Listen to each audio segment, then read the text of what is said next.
Salut, j'espère que vous allez bien. Bienvenue sur ma chaîne. Ici, je parle de littérature africaine. Alors, je continue ma série des vidéos où je suis en train de parler des romans africains où des personnages fictifs évoluent dans une époque qui s'est vraiment déroulée en Afrique. Aujourd'hui, je vous emmène en République démocratique du Congo avec le roman Coup de balai à Ndakata. Alors le titre ne se voit pas très bien parce qu'il y a une étiquette de la bibliothèque qui barre un peu le titre, voilà, parce que c'est un livre que j'ai pris à la bibliothèque et la couverture est un peu floue comme vous pouvez le voir. Bref, petite fiche d'identité du roman. Coup de balai à Ndakata, c'est un roman de 95 pages paru en 1999 aux éditions Mediaspol. L'auteur, c'est Albert Ilunga Kamaï. Il est né en 1965 à Kolwezi.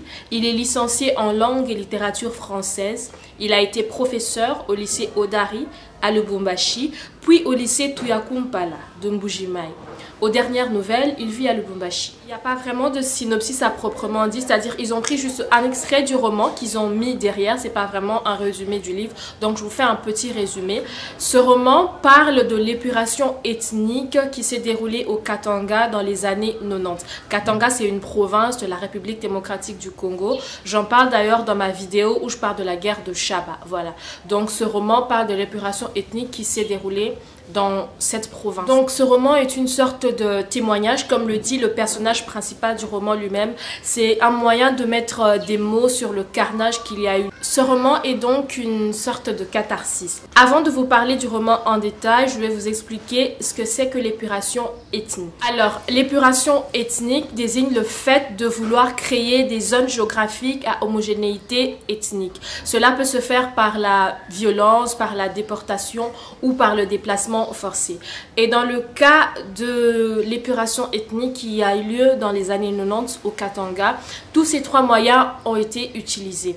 Alors, je ne vais pas entrer dans les détails de l'histoire de cette épuration ethnique, qu'on appelle d'ailleurs communément refoulement. En tout cas, moi, quand j'ai entendu parler de cette histoire pour la première fois, on disait refoulement. Épuration ethnique, c'est un terme que j'ai découvert plus tard en faisant des recherches sur Internet, en lisant des livres, voilà. Donc, pour l'histoire de cette épuration ethnique qui a eu lieu au Katanga. Je ne vais pas entrer dans les détails des événements parce que juste après mon intervention, juste après que j'ai parlé du roman, vous allez entendre un témoignage de quelqu'un qui a vraiment vécu ces événements. Alors tout ce que je peux vous dire, c'est que l'épuration ethnique qui a eu lieu au Katanga tire son origine dans des événements politiques qui se sont succédés dans notre pays et qui ont abouti à ce refoulement où on a chassé des non-originaires de la province du Katanga et en grande majorité les Kassaïens. Voilà. Et ces refoulements, cette épuration ethnique a causé beaucoup de morts. Et d'ailleurs, on parle du chemin de fer qui va du Katanga jusqu'au Kasaï comme le plus long cimetière parce qu'on enterrait des gens tout le long du rail, etc. Bref, les détails historiques, vous pouvez les avoir dans le témoignage que mon père, parce que c'est mon père qui a vécu ces événements lui aussi, qui va donner son témoignage. Et je vous mettrai en barre d'infos le lien d'une vidéo de l'écrivain Pichi Banda. Dans son spectacle Un fou noir au pays des Blancs, il parle de ces événements historiques. Voilà. Mais juste un truc pour souligner, peut-être que mon père ne le dira pas dans son témoignage, c'est que les non-originaires, comment ils en sont arrivés à vivre dans cette province.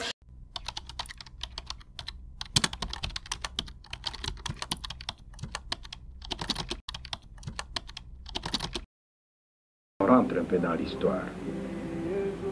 J'ai toujours invité mes amis à se souvenir un peu du recrutement forcé pendant l'époque coloniale. Tous ces gens qui sont venus ici, pas de leur gré, mais amenés de force. J'ai toujours voulu que certaines personnes de bonne volonté se souviennent que ces gens ne sont pas venus en avion ni en train. Il y en a qui sont venus à pied, avec le fer sur leurs épaules, pour poser le chemin de fer. Les uns sont allés du côté du sud vers le Shaba, les uns sont allés du côté de Kananga et il est beau pour faire le chemin de fer que nous connaissons aujourd'hui. Lorsqu'on parle avec les vieux chez nous, ils vous disent que ce n'était pas vraiment une bonne chance que d'avoir été recruté Combien de gens ne sont pas morts sur les chemins avant d'arriver au Katanga? Et quand bien même ils sont arrivés vivants, ceux qui sont arrivés vivants. Les travaux, dans un premier temps, ce fut des travaux durs dans la mine. Et c'est comme ça qu'ils sont arrivés là. Après l'indépendance, ils sont restés, leurs enfants sont nés là, les enfants de leurs enfants sont nés aussi là. Donc ils se sont installés. Et même certains se sont éloignés de leur famille, restés au Kasaï. Ce qui a rendu encore l'intégration difficile lors du refoulement. Bref, vous aurez tous ces détails dans le témoignage de mon père. Revenons-en au roman. Dans ce roman, le personnage principal, c'est Chimona Malu, qui se traduit par celui qui envoie de toutes les couleurs. Chimona Malu, c'est en Chiluba. Donc c'est lui le personnage principal et le roman commence avec une lettre qu'il écrit à son ami Zam en 1993. C'est supposé être juste après le refoulement parce que le mouvement de refoulement ou d'épuration ethnique ont vraiment commencé en 1992. Donc lui, il écrit cette lettre à son ami Zam pour lui parler de tous ces événements, de comment est-ce que ça s'est passé. D'abord, le fait qu'ils pensaient que c'était du bluff, qu'on n'allait pas en arriver au refoulement à proprement parler, qu'on n'allait pas vraiment les chasser de cette province qui était devenue un peu la leur aussi. Ensuite, la désillusion de voir que oui, finalement, on nous chasse. Donc, la descente à la gare, les conditions de vie à la gare qui sont très difficiles. Les gens meurent, les gens vivent dans des conditions inhumaines. Et le départ vers le Kasaï qui est très compliqué, les gens qui meurent tout le long du chemin vers le retour. L'arrivée au Kasaï qui n'est pas du tout simple, ils n'arrivent pas à s'intégrer. Ceux qui étaient restés au Kasaï les condamnent, ils leur disent écoutez, vous viviez la belle vie là-bas, à la Gécamine, vous aviez des bonnes conditions de vie, mais vous ne vous souciez pas de nous, c'est maintenant que vous revenez, etc. Bref, la cohabitation est assez compliquée et il en parle dans ce roman. Donc Chimona Malu, le personnage, raconte tout à son ami Zam. Il explique dans sa lettre, tout au début, pourquoi il fait cet exercice, pourquoi raconter cette histoire. Et je trouve cet extrait vraiment important. Je vais vous le lire. Il dit: tous ceux qui m'ont côtoyé pendant que j'écrivais cette histoire ont été unanimes que c'est faire œuvre utile que d'éléguer à l'humanité ce témoignage de vie. Surtout quand ils se souvenaient que face à ce carnage, les médias nationaux et internationaux s'étaient tus. Le droit n'a pas été dit. Aucun parti politique n'en a fait son cheval de bataille. Et à sa suite, l'Église a été d'une timidité et d'une complicité jamais observées en cas de violation des droits de l'homme. L'opinion internationale, contrairement à ses habitudes, n'a initié aucune enquête pour départager les responsabilités du génocide. Pourquoi ? Voilà cet extrait où lui parle des génocides. Bref, les termes s'en mêlent un peu, épuration ethnique, génocide, etc. C'est vraiment compliqué. Mais je trouve que ce roman est très intéressant parce que comme je le disais en introduction, ça agit comme une catharsis pour les victimes et aussi ça permet d'informer ceux qui n'étaient pas au courant de ce que la haine tribale peut causer comme dommage. Bien sûr, il n'y a pas tout dans ce roman. C'est un roman qui fait 95 pages. J'ai dû lire un autre livre qui parle de l'épuration ethnique où on donne vraiment des détails, des articles des journaux qui en parlaient, des interventions où les politiciens qui étaient commanditaires, si on peut le dire comme ça, de cette épuration ethnique intervenaient pour inciter à la haine tribale, etc. Parmi ces autorités, il y a Ngunza Karlibonde, qui était le président de l'UFERI, un parti politique à l'époque, et aussi, je ne sais pas ce que ça signifie UFERI, je vous mettrai là ce que ça signifie en détail. Et tu avais aussi d'un autre côté Kyungwa Kumwanza qui était gouverneur du Katanga à l'époque et voilà.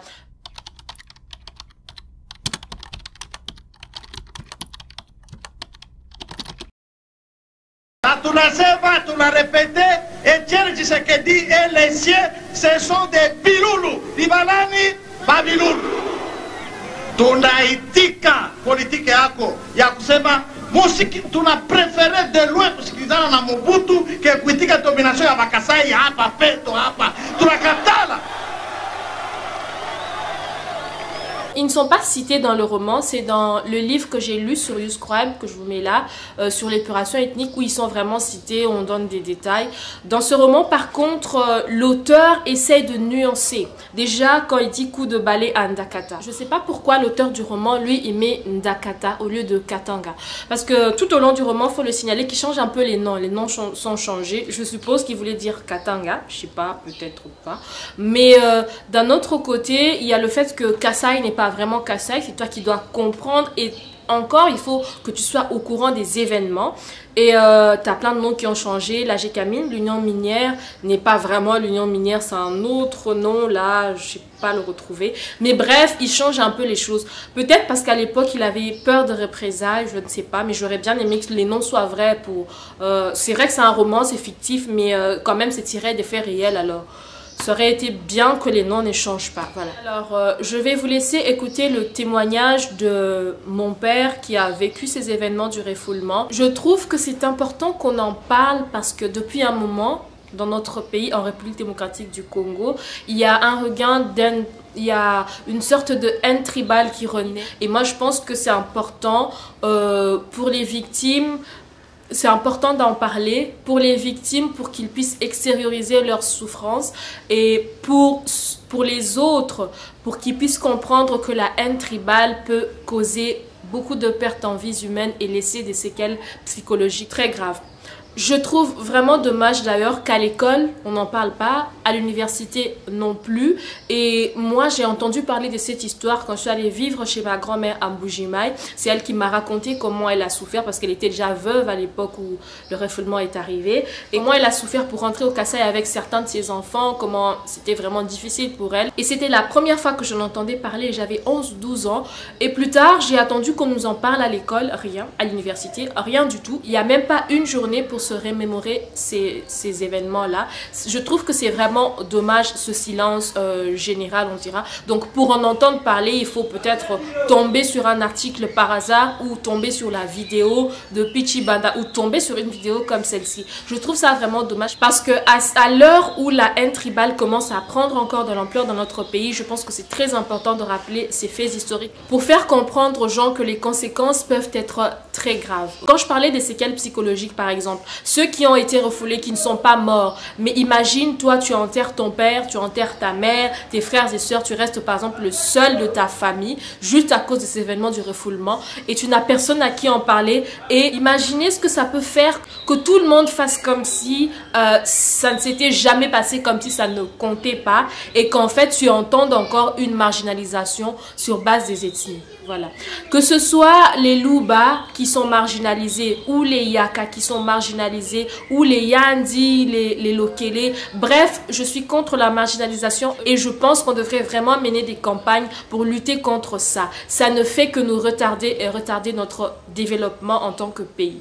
Bref, je vous laisse en compagnie du témoignage de mon père et je vous dis à très bientôt. N'hésitez pas à me laisser votre avis en commentaire sur tout ce qui se dit dans cette vidéo et de vous abonner si ce n'est pas encore fait. Bye.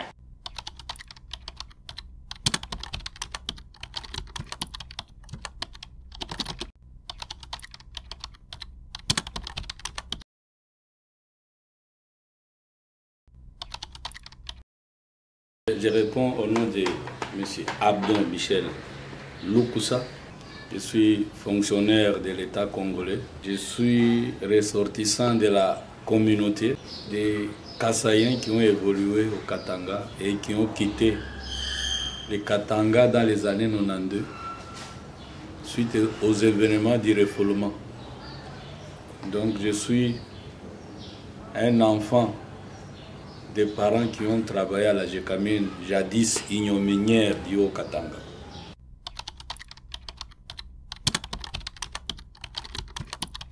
Le refoulement, c'est un événement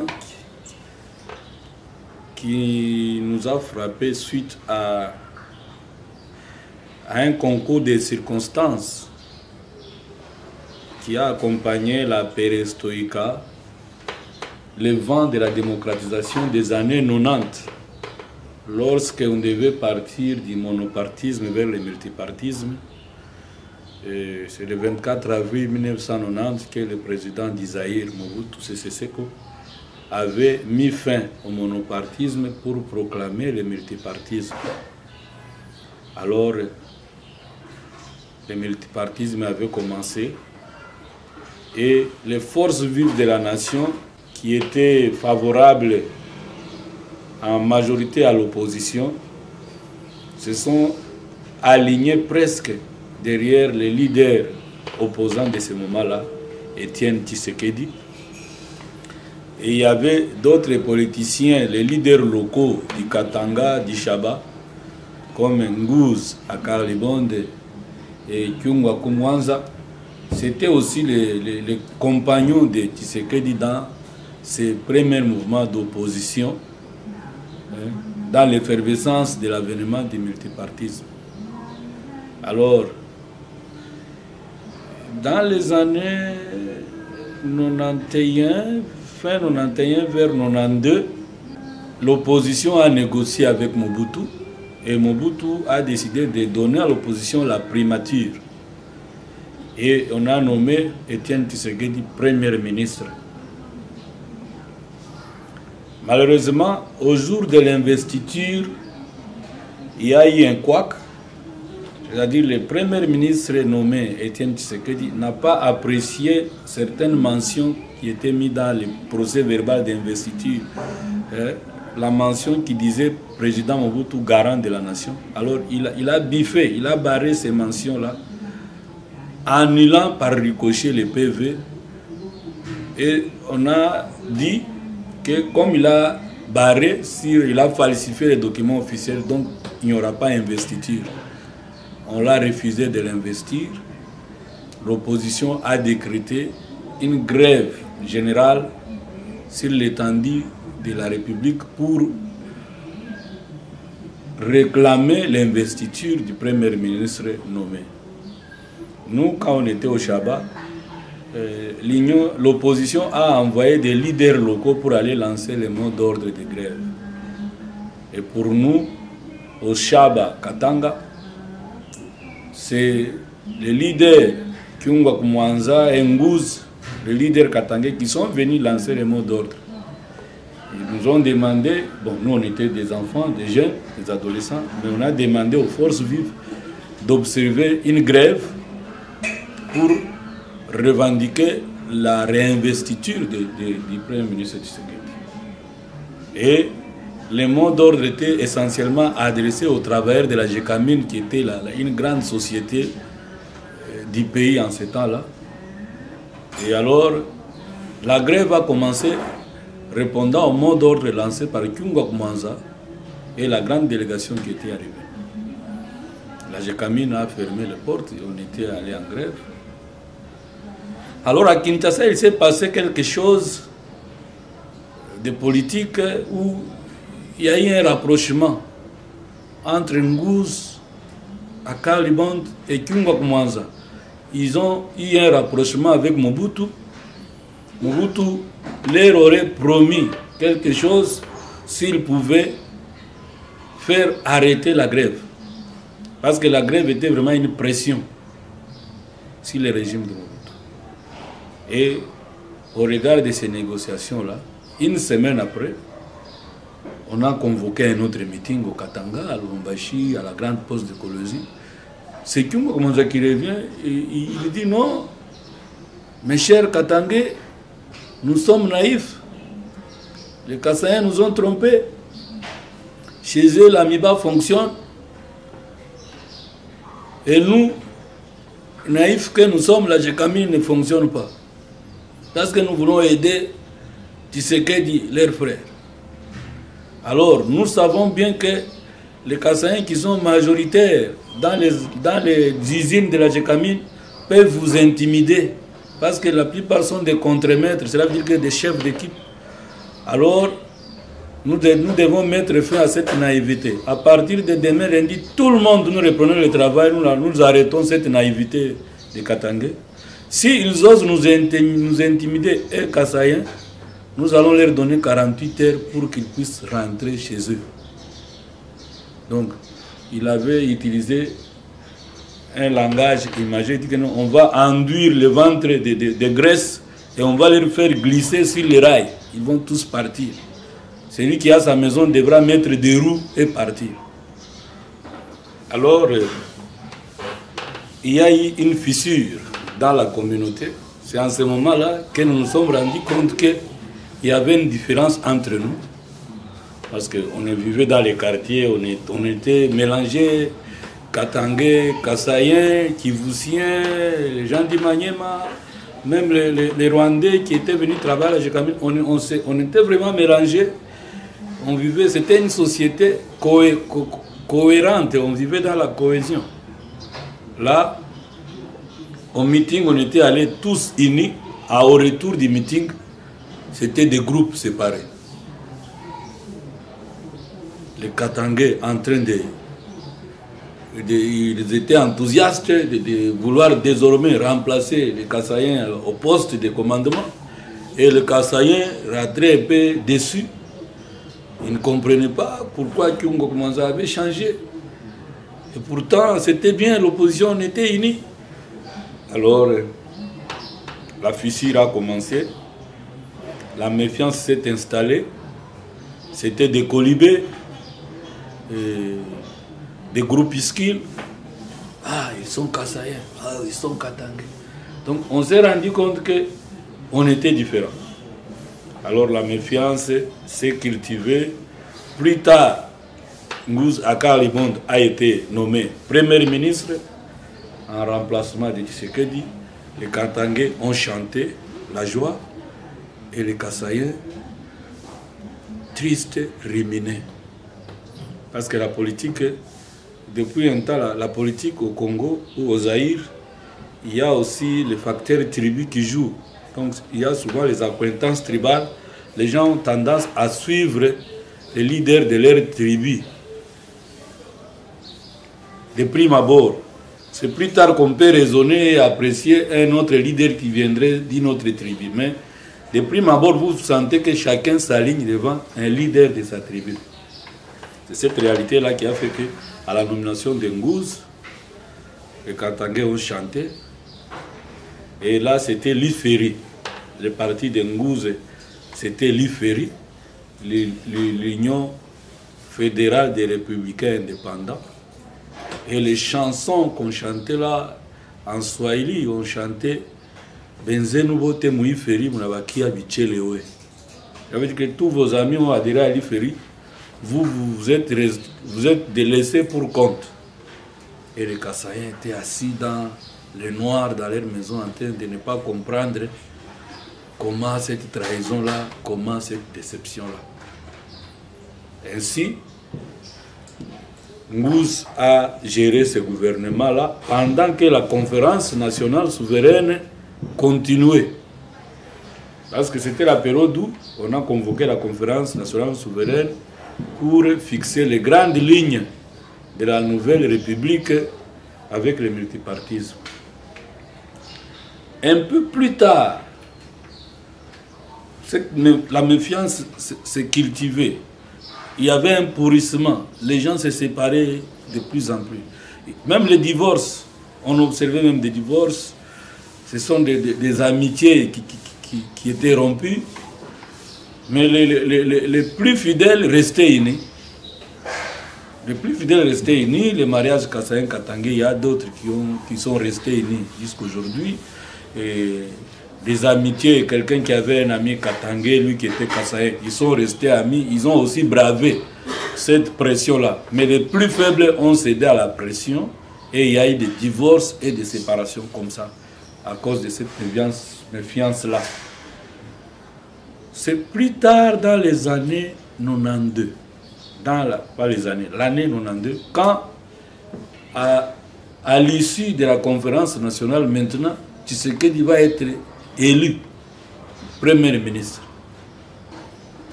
Alors, ce concours de circonstances où maintenant Tshisekedi qui a raté la primature des négociations, là où on l'avait écarté en faveur de Ngouz qui a géré pendant une année et plus. Maintenant, à l'élection de la conférence nationale, Tshisekedi devait rentrer, revenir. Il y a eu un vote légendaire à la conférence nationale souveraine. Vers ces jours-là, c'était au petit matin, 4 h du matin, 5 h, que les résultats avaient été proclamés. Tshisekedi, Premier ministre. Là, dans les grandes cités du Katanga, où les Kassaïens étaient devenus tout froids de la nomination de Ngouze, vont aussi sortir pour chanter leur joie. Ils ont chanté la joie. Alors, c'était une revanche. Il y a eu des écarts de langage. Il y a eu des excès. Vous savez, quand on manifeste la joie, des mouvements de masse comme ça, il ne manque jamais de propos injurieux, de chants injurieux. Alors, ça a aggravé cette conflictualité. Et après un temps, je me souviens, c'était à Alikasi, à la cité appelée Toyota, où il y a eu les premiers affrontements. Les Kassaïens chantant la joie de l'élection de Tshisekedi. Les Katangais disent non, non, trop c'est trop, on n'accepte pas l'humiliation, c'est la bagarre. Il y a eu bagarre, on a commencé à attaquer les Kassaïens dans leur résidence. Il y a eu un mouvement général de regroupement social. Donc, les Kassaïens devaient se regrouper pour être unis et forts pour résister aux agressions. Et les Katangais se regroupaient, plus la plupart des jeunes milices, hein, la JFERI, la jeunesse de l'IFERI, qui était vraiment organisée pour attaquer et infliger des représailles. Et les Kassaïens se regroupaient, il ne fallait pas être isolé. Quand tu étais isolé dans un coin, on t'attrapait, on te tabassait. Alors il fallait se regrouper. Alors il fallait quitter certains coins, certains quartiers où tu étais seul avec des voisins essentiellement katangais, tu es en danger, tu quittes pour rejoindre là où il y a un peu plus de Kassaïens. Ces mouvements-là, malheureusement, les points de regroupement, c'était la gare. On commençait à aller se regrouper à la gare. Une autre parenthèse, c'est que cette période-là avait coïncidé avec une crise économique où la Gécamine n'assurait pas suffisamment les ravitaillements en denrées alimentaires. Les salaires venaient aussi un peu avec un retard. Il y avait une certaine famine qui se vissait au Katanga, au Chaba. Et les échos qui venaient du Kasaï disaient au Kasaï, la Miba, c'est bien. La farine de maïs, il y en avait à gogo. Et il y avait une chanson de Pépé Calais, Kabasele Ampagna. Il avait vanté la diversité alimentaire du Kasaï. On avait dit Kouetukuli Bions. Donc chez nous, il y a tout. Il y a les Wadi, les Konimutengela, les Matamba, les Bidja, les Bukula Banseka. Donc les Kasaïens se rendaient compte que nous sommes en train de souffrir de faim au Katanga. Avec cette méfiance, au moment où chez nous, il y a tout. Ce sursaut d'orgueil aussi est un élément qui a encouragé les Kassaïens, quand ils en avaient marre, à aller vers la gare pour finalement partir. On part chez nous. D'ailleurs, chez nous, il y a tout. Ce sentiment-là est venu aussi s'ajouter à la méfiance et aux fissures qu'il y avait, avec la violence, les affrontements, avec l'élection de Tshisekedi à la conférence avait occasionné. Tout cela, ce sont des ingrédients, des concours de circonstances qui ont fait que les gens allaient vers la gare. Donc le point de regroupement, c'était essentiellement la gare où on devait prendre le train, avec l'idée de prendre le train pour aller au Kasaï, où on peut mieux vivre sans la méfiance de nos compatriotes katangais qui ne veulent pas de nous. Et de l'autre côté, la JFERI, elle menaçait. Il y avait une chanson historique, où il déclarait, la JFERI, il déclarait devoir mourir pour le sol de leurs ancêtres, et pour cela il fallait tabasser les Kassaïens. Na tufuile tanda ya Chile bankambo. Ponunai ba Kasai. Donc, tabasser les Kasaïens. Cette chanson-là, c'est une chanson qui nous rappelle souvent ces événements-là. Ainsi, la bagarre a commencé à la cité Kikula Delikasi, à Kolwezi, ainsi de suite. Donc les Kasaïens en avaient marre d'évoluer au Chaba où ils étaient mal aimés au moment où chez eux, il y avait des bons échos qui arrivaient. Alors chaque famille a commencé à s'organiser pour partir parce que tellement l'insécurité était là, la complicité entre le président Mobutu, le gouverneur Kyungwa Kumwanza et la gendarmerie, vous sentiez qu'on pouvait mourir sans aucune assistance de l'État, parce que l'État était complice. Il fallait diminuer sensiblement ces Kasaïens-là qu'on pensait être la base politique du premier ministre Tshisekedi. Alors, chaque famille s'organisait maintenant pour partir. En ce moment-là, moi j'étais étudiant à l'université de Lubumbashi. J'étais en polytechnique.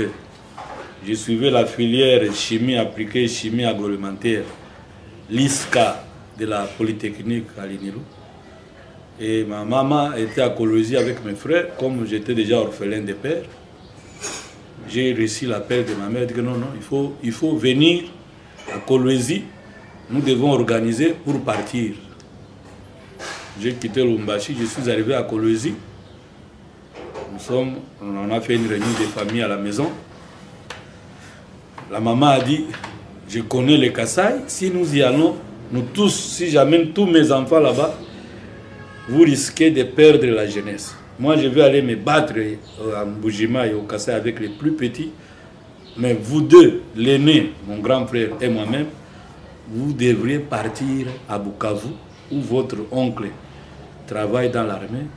Il pourra vous aider à étudier et finir vos études. Parce que sinon, vous n'étudierez pas, vous tous, mes enfants. Alors, avant que moi je n'aille dans la gare, vous devez prendre un train pour la direction de l'Est du pays. Moi, je vais aller avec les plus petits vers les Kasaï. Ainsi, nous nous sommes séparés ce jour-là avec notre maman et les petits frères. Maman est restée avec les six frères, avec une fille unique de notre famille, moi et mon grand frère. Nous avons pris le train vers l'Est. On a atterri à Kalemi pour faire le bateau jusqu'à Bukavu. Et les autres, ma mère est allée à la gare de Kolwezi, où le train arrivait, on louait les wagons, marchandises, les wagons-lits. Tous les moyens étaient bons, il suffit de s'accrocher au train et aller atterrir à la gare de Meneditu ou à la gare de Kananga. Ainsi, on appelle les plus longs cimetières.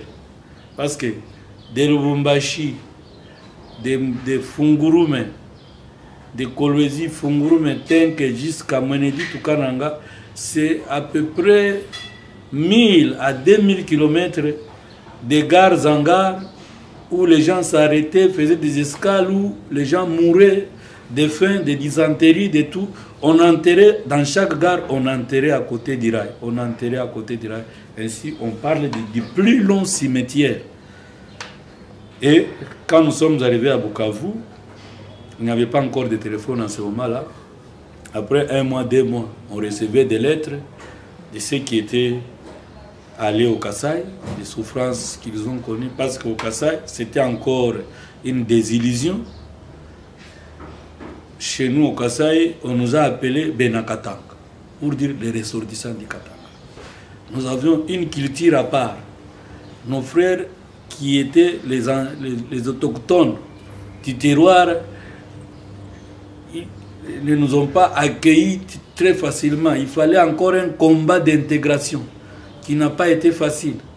Nous, on vivait la bonne vie de la Gécamine, parce qu'il faut reconnaître qu'à la Gécamine, on avait vraiment une bonne vie organisée. La Gécamine, c'était une grande société.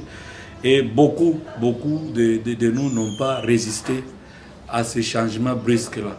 On a perdu vraiment beaucoup de gens. Et nous, quand on était à Bukavu, une fois qu'une lettre est arrivée, il fallait retenir le souffle, parce qu'en lisant la lettre, c'était 3 4 ou 6 décès qu'on a annoncés.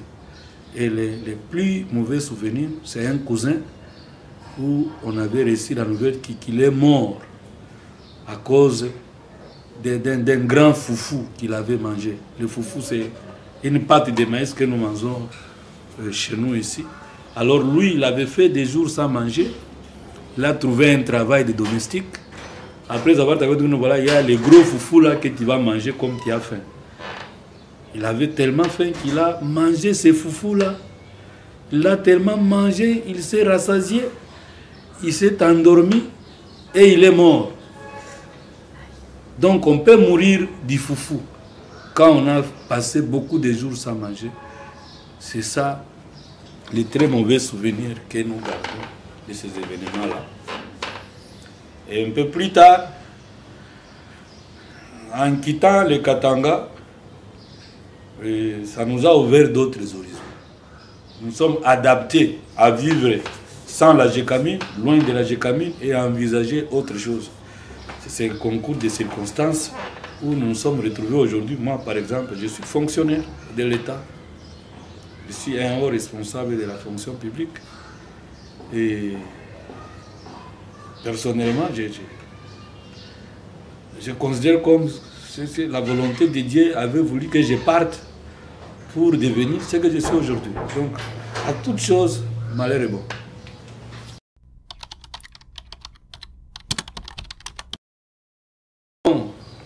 Et tout ça, je mets sur le compte d'un déficit d'éducation civique.